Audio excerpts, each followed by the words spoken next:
You've likely seen the state of the watch market videos and articles on Hodinkee, Fratello, and all the others. You've watched the videos about Rolex that you can get below retail.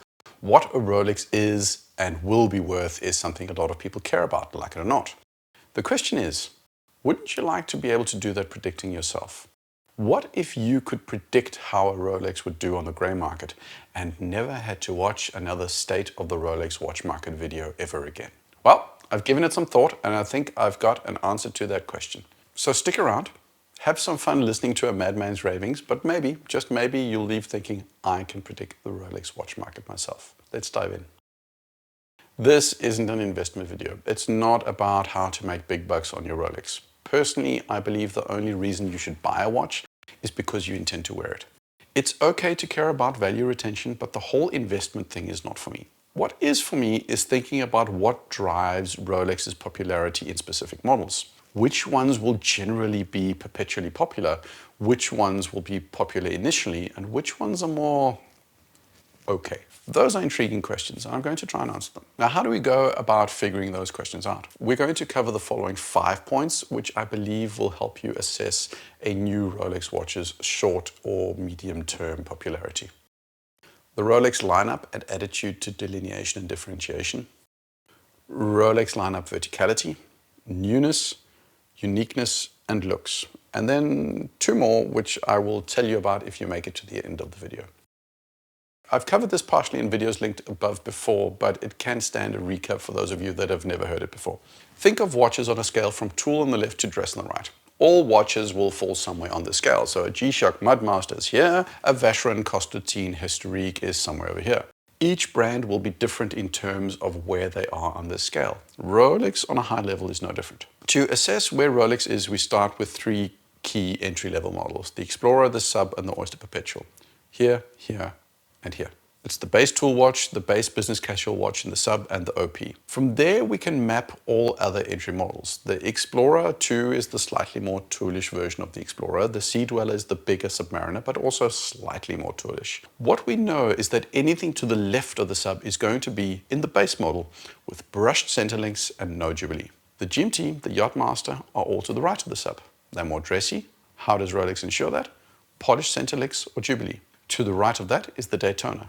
To the right of the Oyster Perpetual, the Datejust. And finally, it's not really an entry watch, but it's the 1908, which is a leather strap pure dress watch. This is your base Rolex lineup on a scale from tool to dress. The difference between a Submariner and a GMT is still minute. The range overall from what defines a toolish Rolex and a dressy Rolex is far more narrow than more or less any other brand. Rolex stays in a narrow and safe space of not too out there designs. How do we use this lineup to do our first part of our will this watch be a popular assessment? Simple. The space between the Datejust and the Submariner is always going to be the hottest. Rolex is by definition always going to appeal to a broad but conservative audience. So the further you get away from the middle, the less likely the watch is going to be hyper popular, because a broad conservative audience likes the middle of the road watches.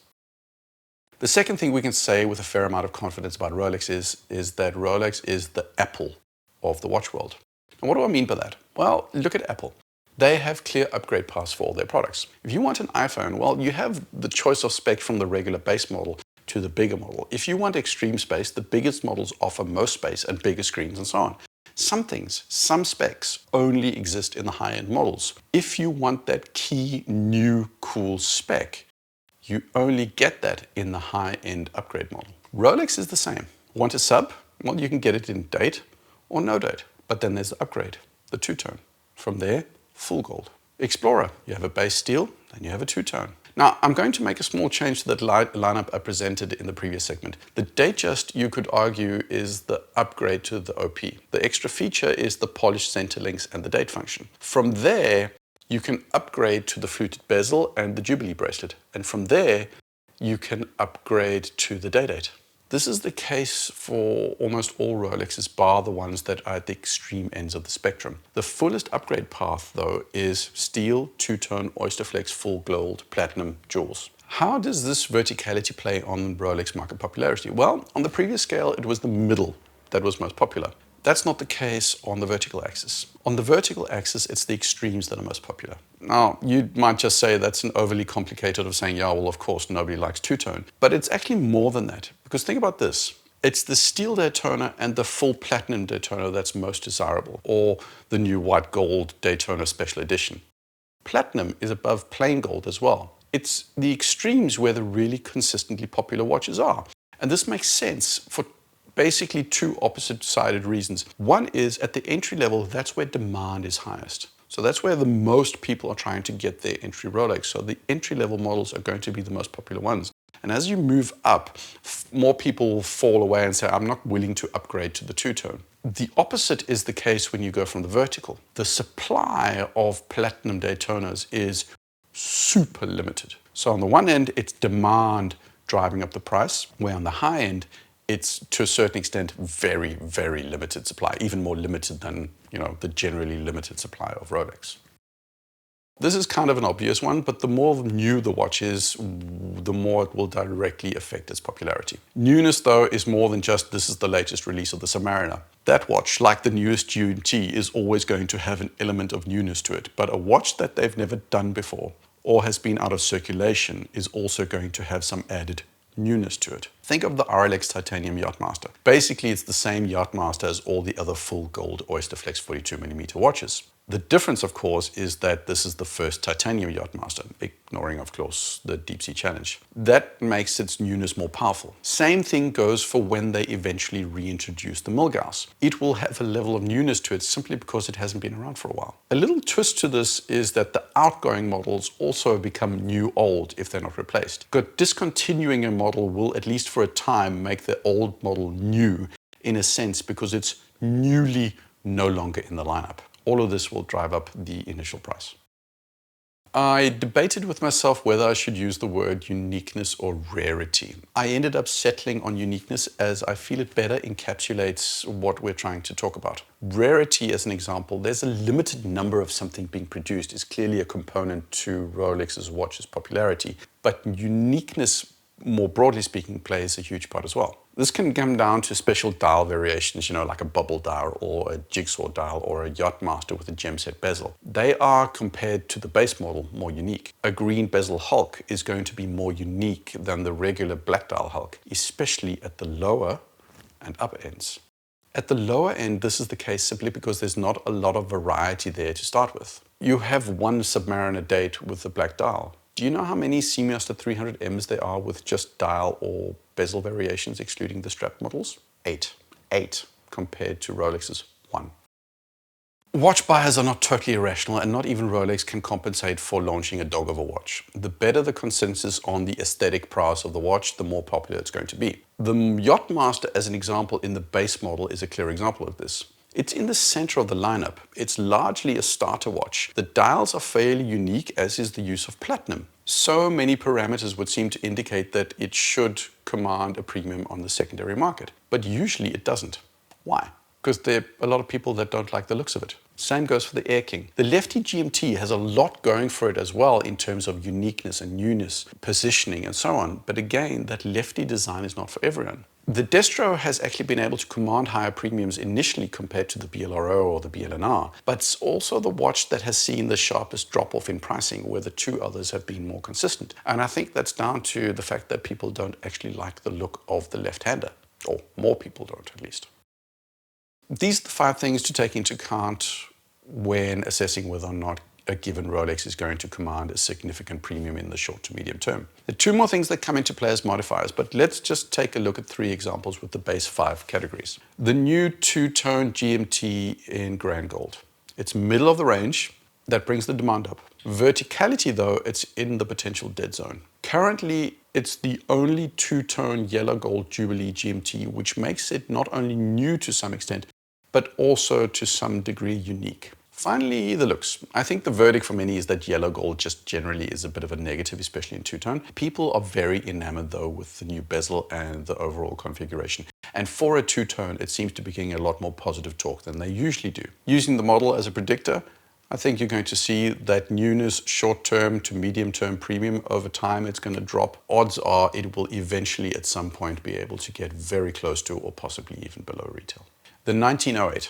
This is a new watch, but it's far out on the scale. From a verticality perspective, it's either the entry or the middle of the pack. It's kind of hard to position it, but it looks okay and hasn't been universally praised.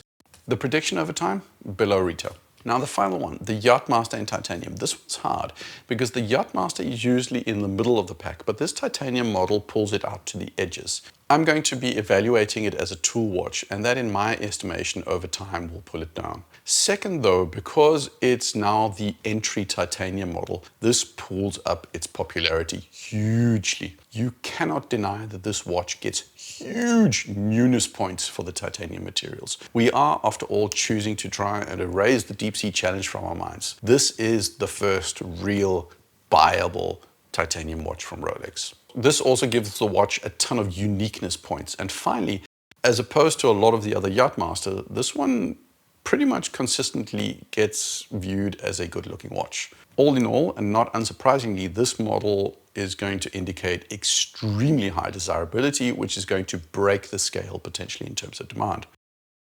You made it this far in the video, and in addition to the 5 base factors you have to take into account, I think there are 2 more modifiers that you have to use when evaluating the desirability of a new Rolex. One is the John Mayer factor. It could also be the Brad Pitt factor if it was a Vacheron. A while back there was this yellow gold Ted Turner with a green dial. Nobody cared about it. Why? Well, it was in the middle in terms of verticality. It wasn't particularly new either. But then, in a Hodinkee video, John Mayer said it was cool and the price exploded. It doesn't have to be John Mayer, but sometimes a watch will get attention because of a significant individual, and that will cause the watch to blow up. Secondly is the economy overall.